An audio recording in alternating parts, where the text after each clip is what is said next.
पाठ आ गया। अब बताओ पाठ के लेखक का नाम, जन्म 1935, इनका मूल नाम श्रीवास्तव, श्रीवास्तव देख के मार देगा, भरत जी श्रीवास्तव। अच्छा, इनको कौन रोग धर लिया था? क्षय रोग, यानी कि टीबी है ना, तपेदिक भी इसको कहते हैं। तब क्षय रोग धर लिया था तब कौन चीज खराब हो गया था, वो काट कर फेंकना पड़ा, फेंका। हालांकि उस किताब में कच्चे दिल है, एनसीईआरटी के वैल्यूएशन जाए देना है ओकरा किडनी से गुर्दा से मिटार के कुछ कर दो, फेंको। तो देखो अब पाठ आता है, पाठ का देखेंगे, कहता है हंसते हुए मेरा अकेलापन। ये कच्चे है, डायरी है, कच्चे है डायरी, ठीक ना। तो डायरी के बारे में कहता है, डायरी लेखन मेरे लिए एक दहकता हुआ जंगल हो। कैसा है? जंगल हो, ठीक ना। एक तटस्थ घोंसला नहीं, मान लो कि हम बहुत विशाल हो, वैसा हम लिखना चाहते हैं, ठीक ना। कोई छोटा मोटा बात नहीं, है ना, जिसमें अपने को घुसेड़ में जब चाहूँ चुपके पड़ा रहूं। पूरे डायरी में कहते हैं का कि चाहे तो जब चाहे तब हम ओकरा में एकदम घुस जाए या पूरा चुपचाप पर, जैसे कि जंगल में होता है। जंगल इतना बड़ा होता है कि पूरा आराम से उसमें रहा जा सकता है, लेकिन घोंसला उसका अपेक्षा कच्चा होता है, छोटा। तो उसी प्रकार से लेखक कहते हैं कि डायरी हमारा कुछ इस प्रकार से होना चाहिए, ऐसा कि जैसे कि जंगल। डायरी मेरे कर्म के साक्षी हो, मेरे संघर्ष के प्रवक्ता हो, यही मेरी सुरक्षा है। लेखक कहते हैं कि यही मेरी, हम जितना जीवन में किए हैं, है ना, जितना हमारा नाम हुआ है, सब कच्च में है डायरी में, यह मेरा कुछ है सुरक्षा है, ठीक ना। और डायरी के कोरे पृष्ठ पर अंकित शब्द नहीं, उन पर जलती आग के बीच, मानी कुछ शब्द ऐसे शब्द नहीं, मेरे लिए समझो तो पूरी तरह से संवेदना है ना, सूझबूझ है, हमारा जो भी जीवन के है से बात है, ठीक ना। तो देखो यहाँ पर से डायरी शुरू होता है, जो के भाग में बटा हुआ है, टोटल गिन लो के भाग में है, टोटल 12 भाग का डायरी हम लोग के यहाँ दिया हुआ। पहला है कहीं ना कि 14 जुलाई 1956, ठीक ना। और दूसरा ये बात के ध्यान रखना है कि कब वाला कहाँ कौची है, इसमें ही थोड़ा सा मुश्किल है। पहला डायरी है रानीखेत से, है ना, कहाँ से? 14 जुलाई 1956 के। थोड़ा सा अजीब लगेगा शुरू वाला भाग में, ठीक ना, लेकिन फिर थोड़ा सा समझ में आएगा। जैसे कि यहाँ पर थोड़ा सा सीन है कच्ची, कहता है कि सुबह के से ही पेड़ काटे जा रहे हैं, है ना, मिलिट्री के छावनी के लिए, ईंधन पूरे सीजन और आगे आने वाले जाड़ों के लिए भी। ऐसा दृश्य है कि पेड़ जंगल के पेड़ काची कर जा रहा है, काट जा रहा है। लेखक देख रहे हैं अभी, है ना, और ये बातों को जाकर के फिर डायरी में नोट करेंगे। और डायरी नोट कर दिए हैं, उनको निधन हो गया है, प्रकाशित हो गया है, और आज हम लोग फिर उन्हीं के बैच में पढ़ रहे हैं, ठीक है ना। गजे कहते हैं बारह साल पढ़े थे तो काट ले जा रहा था, इन साल पढ़ रहे थे, है ना। ये पर कोई कहता है काची कि पता है काची, आज 20 साल बाद हमें वो ट्विंकल ट्विंकल लिटिल स्टार वाला किताबा देख लियो, ओकरा में अभी तक कौआ प्यासे बैठल है ना। एक प्यासा कौआ था, उसे बहुत जोरों की प्यास लगी थी, एक घड़ा दिखा दिया, अभी तक घड़ा पर ये कम है। तो कहानी एक बार लिखा जाता है इस प्रकार से रहता है। यहाँ पे का कहता है मिलिट्री छावनी के लिए, केकरा लिए छावनी माने का चाहिए, जहाँ पे पुलिस फौज रहता है, ओकरा का चाहिए ईंधन हो जाएगा, और दूसरा में साथे साथे के टेंट बांध लगे होगा। पेड़ गोकी पूरे हर तो नहीं, लेकिन चारों ओर सर सब्जे पेड़ों ने मानो उतादा बस अपने थोड़ी थोड़ी हरितावा प्रदान कर उन्हें भी गिरोह में मिल गया हो, अपने उदत और विशाल के प्रागवान गिरोह में। उस गिरोह में की आत्मा एक है, क्योंकि उस आत्मा के नाद एक है, और वे जब बोलते हैं तब एक भाषा बोलते हैं, एक भाषा गाते हैं, और रोते हैं तो एक भाषा में रोते हैं। माने कि कभी कहते हैं पेड़ों के बारे में, है ना, ये लोग के काट दे रहा है सब, इन लोग के क्या पता, इन लोग के तो बस ईंधन मिल जाता है। एखनी सभी हंसता है, एखनियों सभी रोता है, रोता है तो एक आवाज में रोता है, हंसता है तो एक आवाज में हंसता है। इस तरह से कवि अपना संवेदना पर्यावरण और पेड़ों के प्रति दर्शा रहे हैं, ठीक ना। इसे इंग्लिश में रहता था, कहता नेचुरल पोएट, यहाँ प्रकृतिवादी और पर्यावरण कवि कहा जा सकता है, ठीक ना। आगे कहता है कच्चे, फिर पैराग्राफ चेंज करके, ठीक ना, कोहरा है, कैसा है कोहरा में सोरा है, और है तो कैसा है खूब घना है, कैसा है खूब घना है, और खूब सफेद, दृष्टि के विस्तार के बीच से ही कच्चे फीते की तरह काट देता है। ऐसा है कि हम लोग जा रहे हैं, देखे ला सोच रहे हैं कि दूर देखे, लेकिन बीचों में रास्ता काट दे रहा है, कौन? कोहरा, ठीक ना। और फिर किंतु ये ध्वनियां, इन ध्वनियों के मेरे दरवाजे पर दस्तके हैं, यह अस्पष्ट याचना जो दीवार पर टंगे कुछ कुमायूं गिलोरू और खूबसूरत कैलेंडर में है। माने कि कुछ फड़फड़ा रहा है, घर के ही कुछ कैलेंडर वगैरह, ठीक ना। यह कोने में टिका कर रखे हुए एडवोस की छड़ी रह रह कर कांपती क्यों है, नोटबुक के पन्ने यह बेतरह फड़फड़ाते क्यों हैं। इसी तरह से डायरी में कुछ तरह तरह के एकदम बातें रहते जो सोचने पर मिलते, पन्ने फड़फड़ाते क्यों हैं, है ना। अब तुमने बोला कि आप बोलते क्यों है, बोले तुम लोग उठागता का है है ना। एक तरह से कभी कैसे कहते हैं, पन्ने फड़फड़ा रहे हैं, हवा तेज चल रहा है, कुहा इतना ज्यादा है कि दिखाई नहीं दे रहा है ना।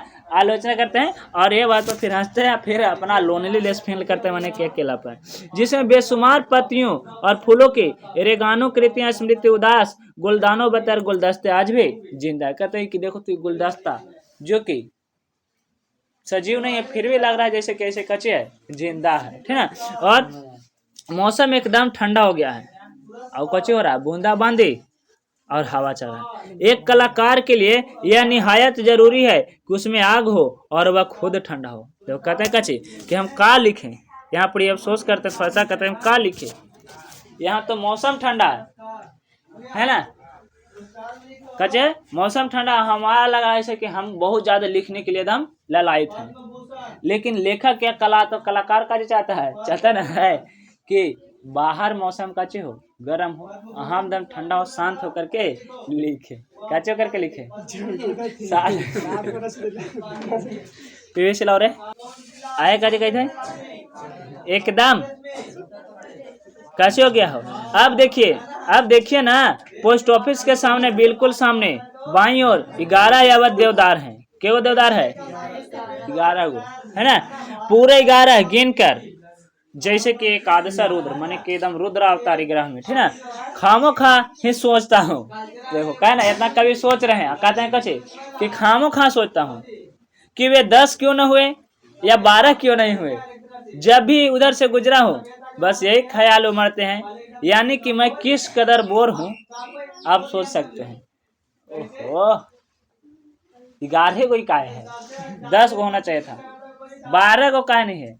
मैंने सोच रहे कि कितना ये अकेलापन है कि पेड़वा के जब आते हैं से गुजरते तब गिनते हैं, उधर से आते हैं तब गुजरते, एकदम माने कि एकदम अजब प्रकार के एकदम कच्चे महसूस कर रहे हैं अकेलापन, ठीक है। और कहते हैं किसी चित्रकारी की किताब के रंग सिद्धांत के विषय में पढ़ते पढ़ते मालूम हुआ कि शोक है और भड़कीले रंग संवेदनाओं के प्रति तेजी से उभारते हैं और उसमें बड़ी तेज से चरम बिंदु की ओर ले जाते हैं। कहते हैं कभी ना कि कहीं हम पढ़े थे, ओकरा में बताया था कि भड़कीले रंग के शर्ट पैंट पहनेगा तो ऐसा नहीं अकेलापन महसूस नहीं होगा, माने कि मूड फ्रेश रहेगा, हर समय एकदम अच्छा फील करोगे, ठीक है। और इसलिए कैसे करते हैं, फिर वो बात को लिखते हैं और उतनी ही तेजी से उसमें ढाल और खींचते हैं, माने कि तुरंत ठीक रहेगा, फिर तुरंत शांत भी कर देगा।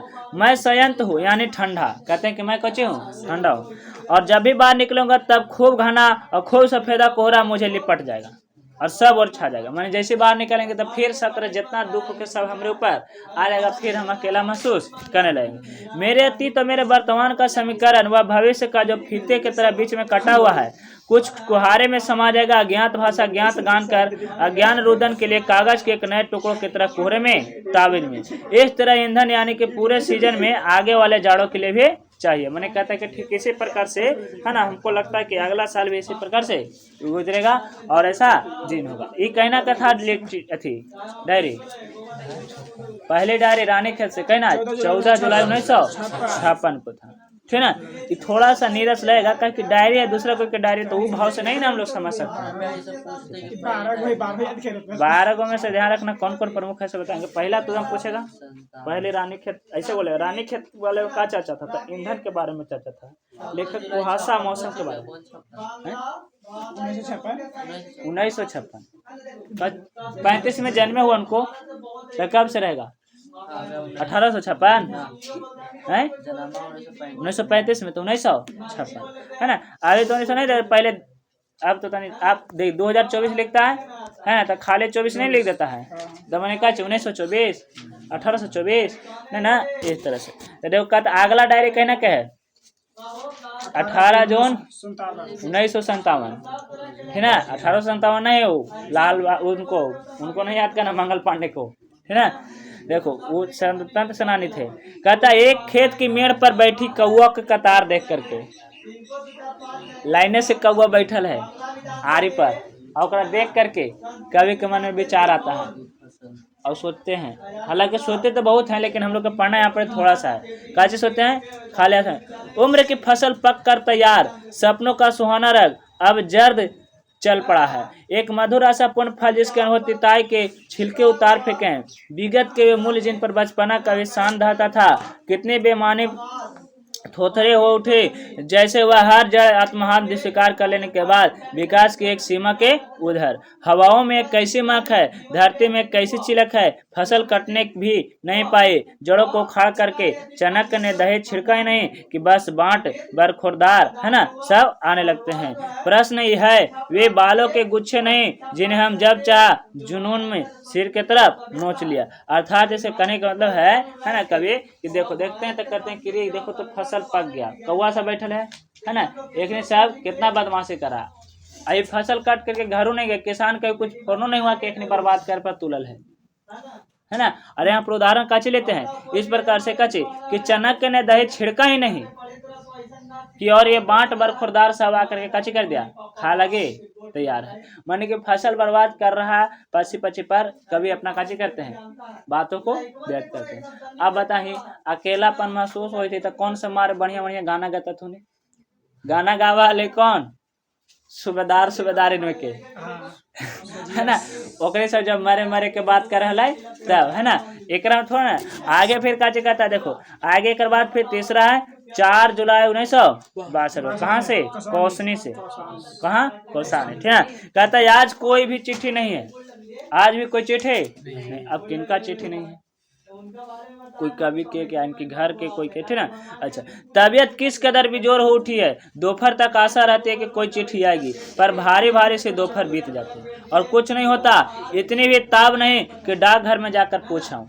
देखो तबीयत इनको खराब है ना, और मनी मन विचार करते करते कि तबीयत बहुत जोर खराब है, अब कोई चिट्ठी नहीं आया कि क्या हाल चाल है कैसे नहीं। अभी के डायरी में क्या चलेगा, तबीयत बहुत खराब है, कोई ऑनलाइन आकर के रिप्लाई भी नहीं कर रहा है कि कैसे हो है ना, रिचार्ज भी नहीं है कि मैसेज कोई के करे।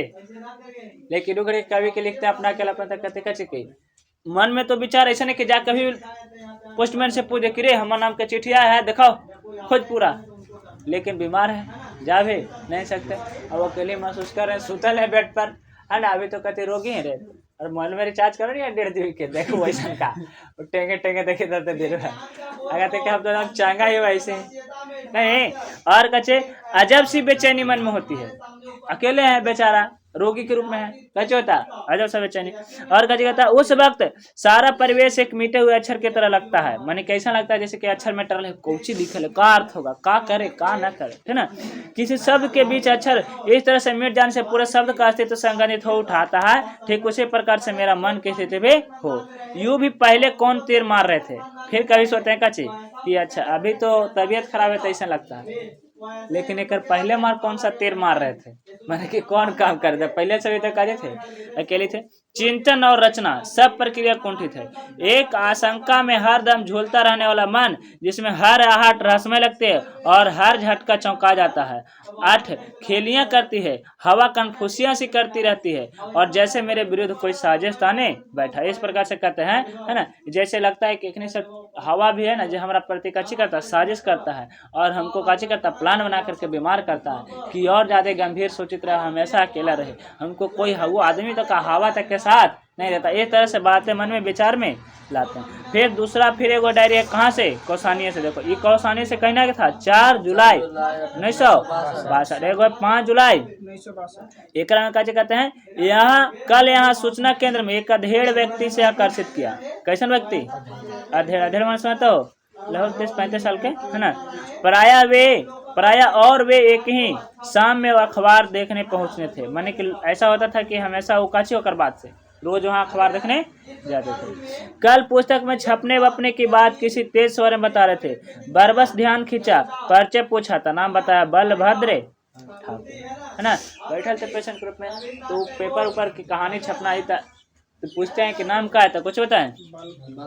नाम से आप परिचित नहीं था, मैंने बलभद्र ठाकुर का नाम सुने थे वो, है ना। उनकी एक किताब शमशेर जी के यहाँ देखी थी। बलभद्र ठाकुर की किताब कहाँ देखे थे? शमशेर। और शमशेर बहादुर जी के पढ़ना उनके पाठ, कौन पाठ पढ़ना है? उषा के लेखक शमशेर बहादुर।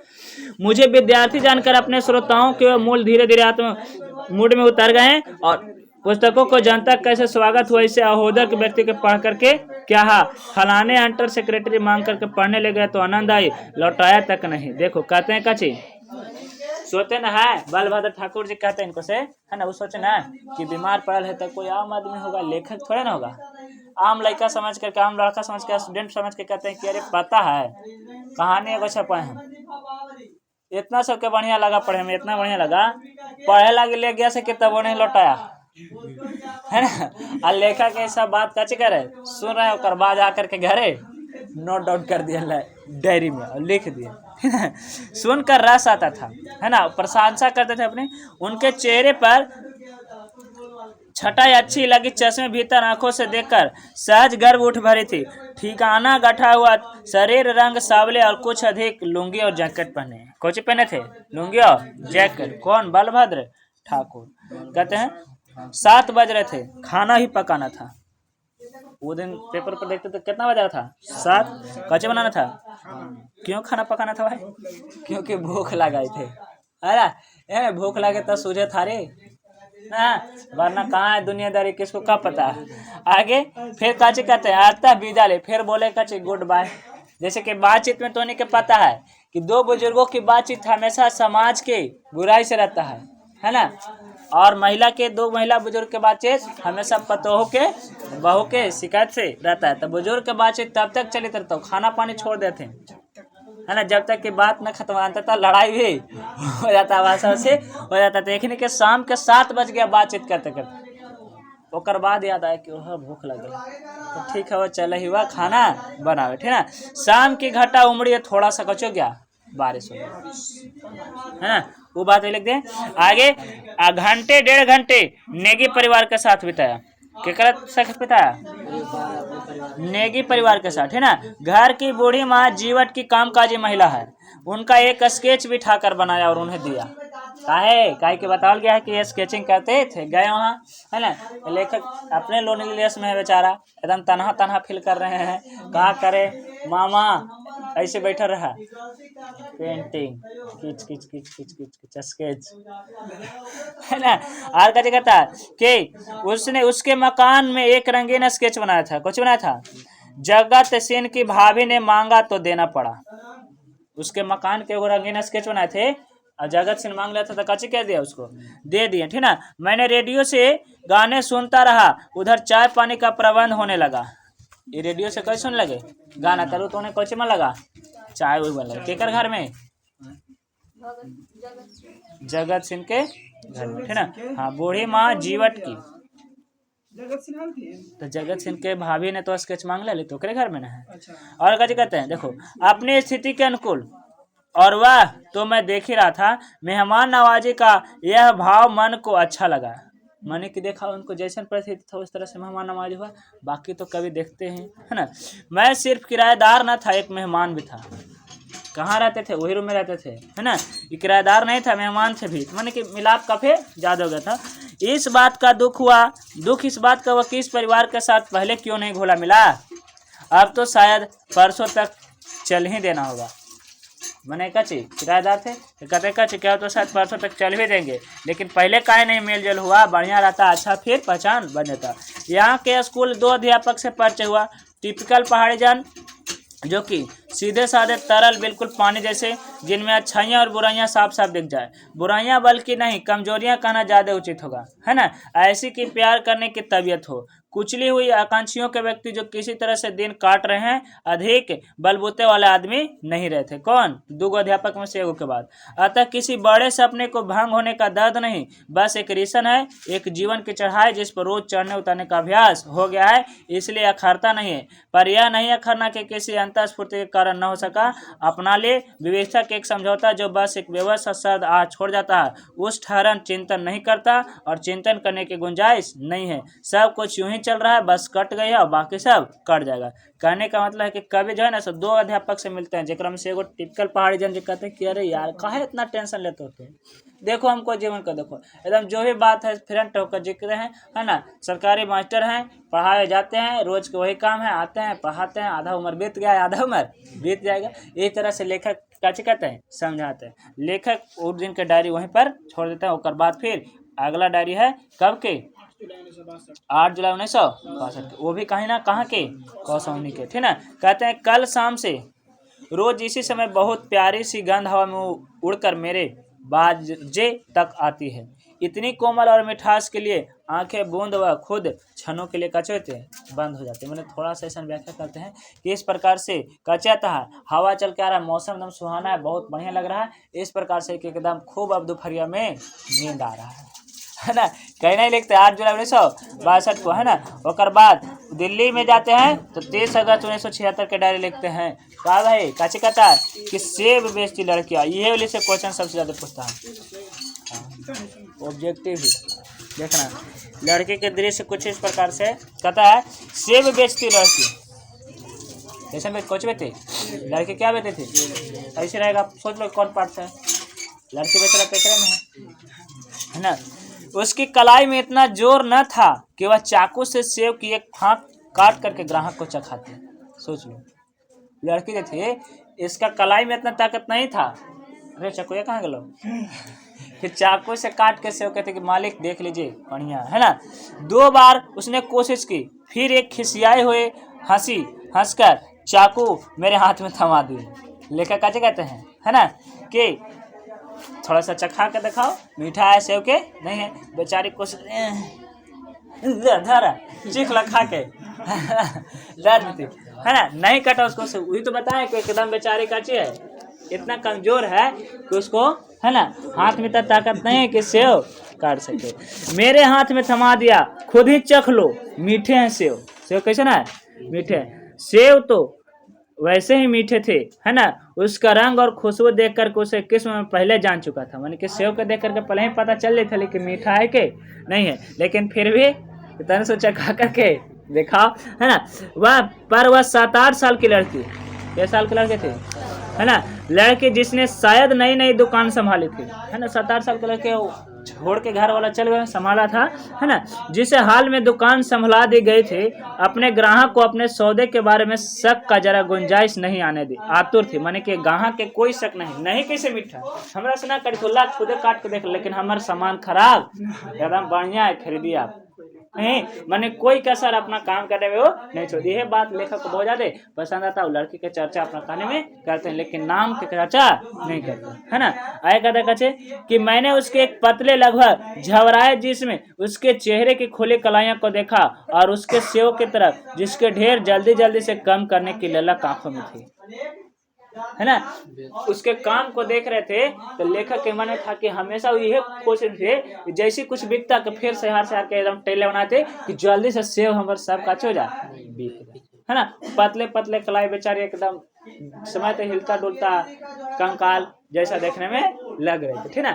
आगे कहता है दिल्ली वाला वहाँ पर से खत्म। अब है 10 मई 1900 कहता है काची, यहाँ पर इवली क्वेश्चन है, शब्दार्थ बताएं, ठीक, भावार्थ बताएं।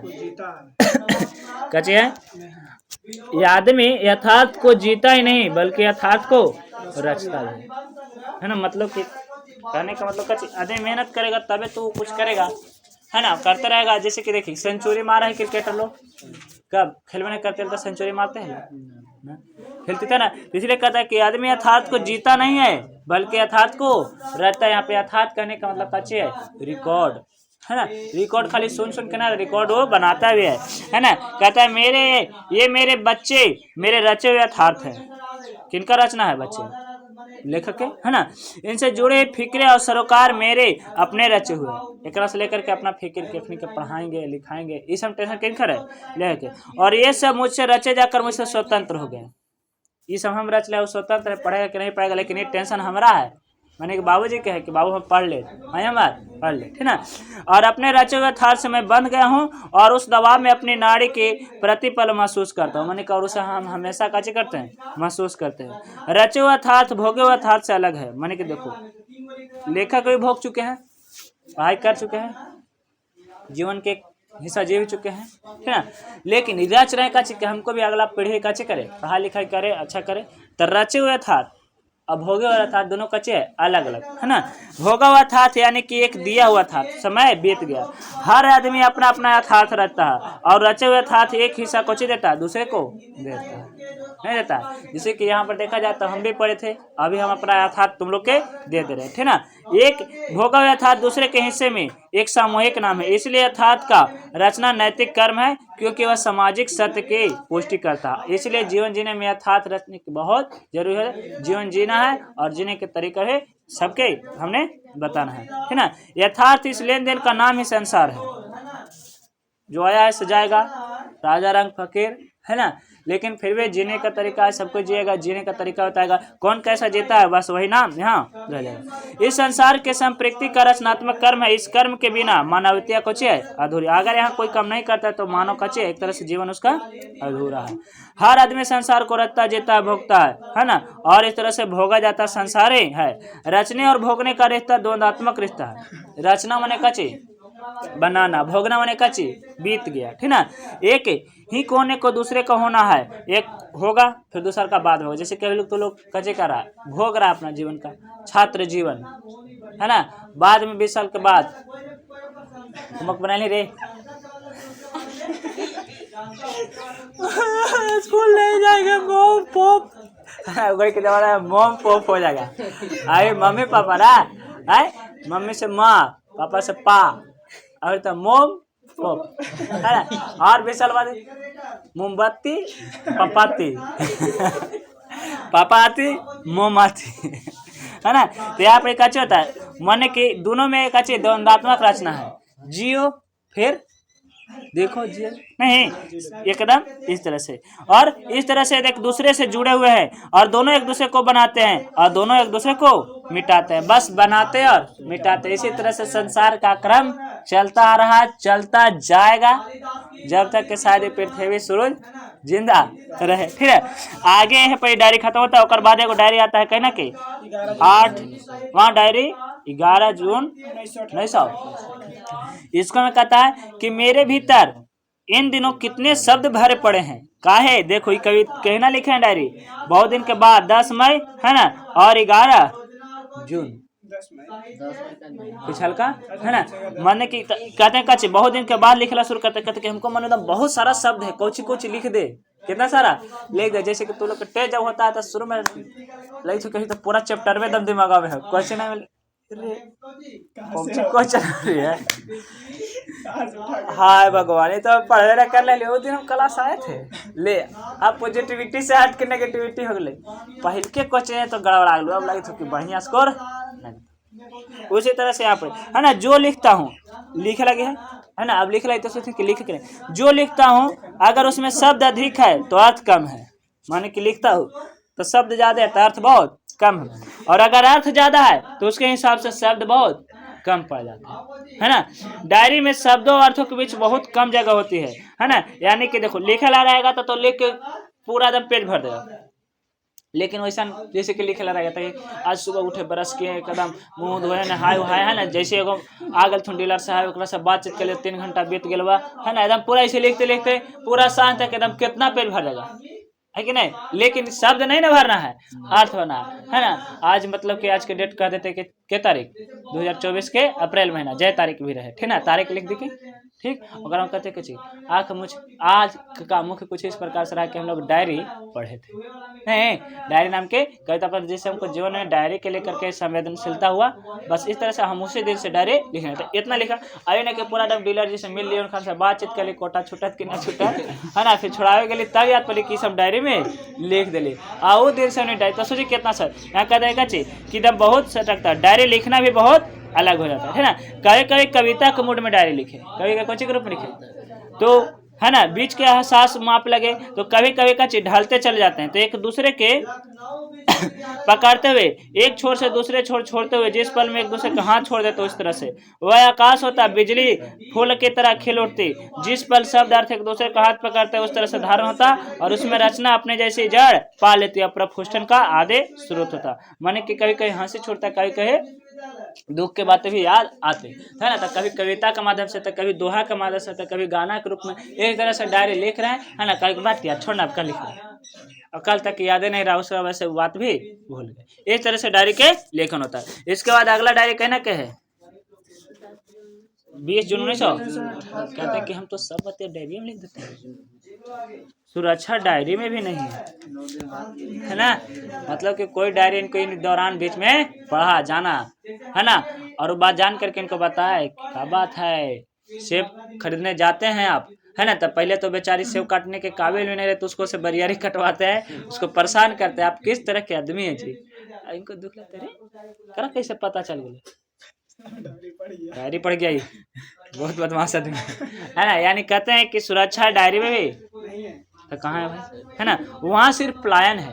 मतलब कि देखो कहा जाता है ना, कहता है साइकोलॉजी भी कहता है, साइंस भी कहता है कि अगर कोई व्यक्ति को कोई बातें परेशान कर रही है, वो बातों को कागज पे लिखो, जला दो, हार के फेंक दो, शायद कुछ संभावना है ऐसा कि आदमी के टेंशन काचे होता है, कम होता है। तो इसीलिए कभी कहते हैं कि काचे है पलायन है। जैसे कि मान ली कोई एकदम यार दिन भर एक के बताए कि कैसे हमारे सर पर भुला गए, सर पर भुला गए, सर पर भुला गए, है ना, आज मेरा सर पर भुला गया, है ना, 4-5 जगह लिख दें, तो लिखते लिखते दर्द हल्का होते अपने भुला गए, तो काचे की जापी थी काला लिखी थी, भुलाए के लिए तो मिले वाला तो ना है एक तरह से पलायन होता है। सुरक्षा अगर है तो कहीं बाहर सूरज की रोशनी में, कहाँ सुरक्षा है, अंधेरे में नहीं, अंधेरे में सिर्फ छिपा जा सकता है ना, एक पल के लिए धुक धुकी के साथ। सुरक्षा चुनौती में झेलने में है, लड़ने में है, पीसने में है और खटने में है, बचने में नहीं है, अपने सेने में नहीं है, माने कि अपने आप को आराम देने में सुरक्षा नहीं है। सुरक्षा केवल मन में है, और कहाँ में है, तो समस्या को झेलने में है और लड़ने में है, पीसने में और खटने में है। डायरी में सुरक्षा नहीं है। क्वेश्चन है सुरक्षा कहाँ नहीं है बताए। अगला डायरी है 9 दिसंबर 1978। कहते हैं काची, देखो लिख तो देते इतना, आप भी कहते हैं काची कि जो कुछ लिखता हूँ सब के सब रचना नहीं होती, माने सब कुछ कल्पना करके नहीं लिखते हैं, है ना। ये पृष्ठ तो और भी नहीं, जन पतिया लिख रहे ना से और बतिया, जितना कुछ मैं भोगता हूँ उस सब में रचना के बीच नहीं होता, माने कि जितना चीज हमारा पर गुजरता है वो कोई जरूरी नहीं कि सब गुजरवे करे, कई कई कल्पना करके लिख देते हैं। नहीं, जैसे कि मान लो तुमको कविता के माध्यम से कैसे कहा है ना, देखिए संगीत में ऐसे न हो भाई, हाँ गावे था तो तब फुसलावे लगे कुछ कह देता था, इतना कहता हूँ कि चलो तोरा तारों के सर में लेके चल जाइयो, लेके जाना बाबूजी स्कूटरों से न चले थे तो तारों के सर में लेके चले। तू काची कर दे कई विशेषता न कह दे कि ला दो तेन बुर्ज खलीफा, 1x1 के जमीन नहीं घर है, अब बुर्ज खलीफा ले आके दे देते है ना। तो इसलिए कभी कहते हैं इकाची कोई जरूरी नहीं कि जो हम लिखे हैं से हमरा में बीतले हो, आज हमरा बीतल हो बतिया लिखे दे, काहे कि इनको एक बार पता चल गया कि डायरी में सुरक्षा नहीं है, ठीक ना, ये बात कहते हैं। और कहते हैं कि अनुभव कोई वंश आगे जाने रचना नहीं, जो चले आगे मुझे आगे ले चले, चाहे एक संभावना हो वही रचना है, सिर्फ दस्तावेज। ये जो रचना से कच्चे है दस्तावेज है, लेकिन यह दस्तावेज भी जरूरी है, जो लिखे वो भी कच्चे है जरूरी है, याद दिलाता है कि हाँ आप कैसे थे। जैसे कभी तो नहीं सब पहले वाला फोटो देख करके रे हम ही है, देखिए ना कैसे दांत है, नाक है, मुंह है, लगता है ना अभी वाला हमारा ठीक लगी थे, है ना। वही तरह से और जब बड़े हो जाओगे तो फिर अभी वाला अच्छा लगेगा, अभी वाला अभी अच्छा लगेगा, पीछे वाला खराब, एक में नुक्स, है ना। लड़कों वाला भी कैसे कहें कि लड़की ने ठीक है फोटो देखे, देखिए तो कितना बढ़िया सीधा लगी था, एक खचड़ा ना, भले कहीं कहीं 2 डंटा पिटा जाए मम्मी से, अब तो मम्मी बोलबो न करे, डांटबो न करे, कहे कि तू बड़ा हो गए, है ना। ये तरह से देख देख के भी याद करेगा और फिर कैसे करेगा। आए कैसे कहते हैं कि मेरे जीवन का भोग अनुभव रचना रूपी करेंसी बातें कुल प्रदान करने वाला मूलधन है, वह मिट्टी जिसके बिना न तो बीज था न तो बीज के चरितार्थ था। रचना में छिपा हुआ भविष्य मिट्टी के अतीत से उगा उठता है। जैसे कि मिट्टी में 20 प्रकार से बीज से उगा उठता है, ठीक मेरा ये डायरी इस प्रकार से हम देख कर कच्चे होते हैं, से उगा उठते हैं। जंगल से आती हुई धूप मेरे बदन पर आड़े तिरछे लकीरें बनाती है और धूप से मेरे बाल एक खेलती है और तीसरे पहर की हवा शीतल की स्वच्छ हो, कोई राजनीति नहीं। मैंने क्या करता है, मौसम कुछ ठीक ठाक रहता है ना। अब बातों को थोड़ा सा यहीं पर कच्चे करता हूँ, खत्म करते हैं और दिन के डायरी खत्म। इसके बाद कहने का डायरी आता है, कैवा नंबर की डायरी है। हाँ, इधर पता नहीं कितने सालों से मेरे जीवन का केंद्रीय अनुभव लगता है कि डर है। है ऐसा महसूस करें कभी डर। कौन पैराग्राफ में, ग्रहों में। मैं भीतर से बेतरह डरा हुआ व्यक्ति हूँ। इस डर के कई रूप हैं। अब कचोर है, धीरे धीरे बुजुर्ग होते जा रहे कभी, और कहते हैं कि अब हमको बहुत ज्यादा डर लगता है। काहे डर लगता है, कारण है ना। कब डर लगता है, देखो, बुरी बुरी बीमारियों का डर। घर का जब कोई आदमी बीमार पड़ता है तब मुझे डर लगता है कि कहीं इसे कोई भयंकर बीमारी तो ना लग गई। समझ रहे हो ये बात, कब कि जब लेखक बीमार पड़े, उनका फेफड़ा है ना, अब हमेशा इनको कच्चे लगा रहता है डर, है ना। कहते हैं कि तब मैं क्या करूंगा, उसे किस अस्पताल में ले जाऊंगा, इलाज की व्यवस्था कैसे करूंगा। ये सब सोचते सोचते लेखक कुछ करते हैं, डरते हैं। इस डर की वजह कितने कितने घंटे मैंने तनाव में गुजारे हैं, है ना। एक पत्ते की तरह कांपते हुए ओठों और प्रार्थनाओं में बुदबुदाते हुए, है ना, किसी तरह से ये क्षण के संकट कट जाए। जब कोई बीमार पड़ जाते हैं इनके यहाँ, तो इसी तरह से सोचते रहते हैं कि हे भगवान कैसे दुख दूर हो जाए, बला दूर चल जाए, हमारा ये सब शांति हो जाए। और हर समय कच्चे रहते हैं, डरते रहते हैं। बाहर गए हुए आदमी को जब घर लौटने में देर होती है तब भी उनको कच्चे लगता है, डर लगता है। मन में तमाम तरह की अपनी कल्पनाएं होने लगती है। काहे नहीं लौटा, क्या हो गया, कहीं धक्का तो नहीं लग गया, है ना। हो सकता है कहीं भुला गया होगा, हो सकता है शायद सामान खरीदने में लेट हो रहा होगा। मैंने तरह तरह से, है ना, नसों में तरह तरह के डर दौड़ने लगता है। और फिर जब लगता है कि प्रतीक्षा घड़ी बीत चुकी है, समय गुजर चुका है, तब बाहर आदमी लौट आता है। जब ऐसा सोचते सोचते तो देखते हैं अरे बाहर लौटे, अरे चल भाई भगवान भला करो, है ना। ये कैसे सही सलामत लौटा है, नसों के तनाव और दिल के धड़कनों के साथ छोड़ जाता है। फिर जाकर टेंशन को कच्चे तो थोड़ा सा दूर होता है, ठीक ना। पार्क में खेलते समय बच्चे जब सांझ के नहीं लौट पाते तब फिर इनको कच्चे लगता है, डर लगता है। और कच्चे करते अचानक वहां नहीं दिखते हैं, खेलते खेलते तकुलाहट होने लगता है और मन इतना कमजोर हो गया है कि हर डर अब आसानी से दिमाग में घुस जाता है ना। लेखक बहुत ज्यादा डर लगते हैं। एक बाद है 3 मार्च 1981 के। अपने को काटता पीटता हुआ यह आदमी दुनिया के आगे एकजुट और साउत बने रहने के जिज्ञासा हरदम तना हुआ, किसी लक्ष्य के पार छूटने का कसा हुआ रहता। माने कहते हैं अंतिम शब्द कहते हैं कि मनुष्य जो है ना कच्चे करते हैं, अपना जीवन के तमाम खुशियां बटोरने के चक्कर में मेहनत करते रहता है, घिसते फिरते रहता है और अंततः कैसे करता है, जीने की जिज्ञासा लेकर के जीवन को त्याग देता है। और यही पाठ कैसे होता है, खत्म। क्वेश्चन आंसर वाला कहना, ऑब्जेक्टिव वाला तो कहना ऑब्जेक्टिव वाला। देखो ऑब्जेक्टिव क्वेश्चन है कुछ। पहला क्वेश्चन है क्वेश्चन है, थी ना, सुबह से ही पेड़ क्यों काटे जा रहे थे, ईंधन के लिए। किसके लिए, ईंधन के लिए। कोहरा कैसा था, खूब घना और खूब सफेद, है ना। कोने में कौन सी वस्तु कांप रही थी, एडबुस की छड़ी। लेखक का रंग सिद्धांत के बारे में क्या पता चला, शोक और भड़कीले रंग संवेदना के प्रति तेजी से उभरते हैं, ठीक ना। अच्छा तीसरा भाग में से क्वेश्चन है, कौवे की कतार देखकर लेखक क्या कहता है, उम्र की फसल पककर। लेखक दोपहर तक किसका इंतजार करता है, चिट्ठी का, है ना। लेखक को किस प्रकार की बेचैनी होती है, सारा परिवेश एक मिट्टे अक्षर के तरह लगता है कि मिटर गया तो काचे होगा, काचे अर्थ था, है ना। किसी शब्द के बीच एक अक्षर मिट जाने से क्या होगा, तो शब्द का अस्तित्व गायब हो जाएगा। मन में आशंका होने से क्या होगा, तो हर आहट कन्फ्यूशिया के विरुद्ध साजिश से लगती है ना। मन में कचरे से, संदेह रहने से, ठीक ना। एक बाद वाला भाग में क्वेश्चन है कि लेखक को किसने अपनी तरफ आकर्षित किया, एक अधेड़ व्यक्ति ने। सूचना केंद्र में लेखक क्या करने जाता था, अखबार पढ़ने। अब यहाँ पर बताओ लेखक को केकरा से भेंट हुआ था, बलभद्र ठाकुर, है ना। अच्छा, लेखक ने किस परिवार के साथ समय बिताया था, नेगी परिवार के साथ। लेखक को किस प्रकार का दुख हुआ था कि मैं नेगी परिवार से पहले काहे नहीं मिला घोड़ा, है ना। लेखक का हाई स्कूल किस परिचय हुआ, तो 2 पहाड़ी स्कूल अध्यापक से। है ना। अच्छा, एक बाद लेखक की आंखें खुद ब खुद क्यों बंद हो जाती है? तो प्यारी सी गंध होने के कारण। सेब बेचती लड़की ने लेखक से क्या कहा? खुद ही खा लो, मीठे हैं सेब, है ना। लेखक ने यथार्थ के विषय में क्या कहा है? कि आदमी यथार्थ को जीता ही नहीं जबकि यथार्थ को रचता भी है। किस कर्म के बिना मानवता अधूरी है? संप्रकृति कर्म के बिना। रचने और भोगने में कैसा रिश्ता है? तो द्वंद्वात्मक। कैसा है? लेखक के अंदर शब्द किस प्रकार के भर पड़े हैं? तो शब्द एकाध अर्थ कम चाहे तो एकाध अर्थ अधिक, ठीक ना। डायरी लिखना किस प्रकार मांग करता है? तथास्थता के मांग, नैतिकता के मांग। लेखक ने डायरी लिखने की क्या माना है? सिर्फ पलायन की बातों को एक जगह से दूसरी जगह रखा जा सकता है लेकिन सुरक्षा नहीं है। लेखक के अनुसार रचना क्या है?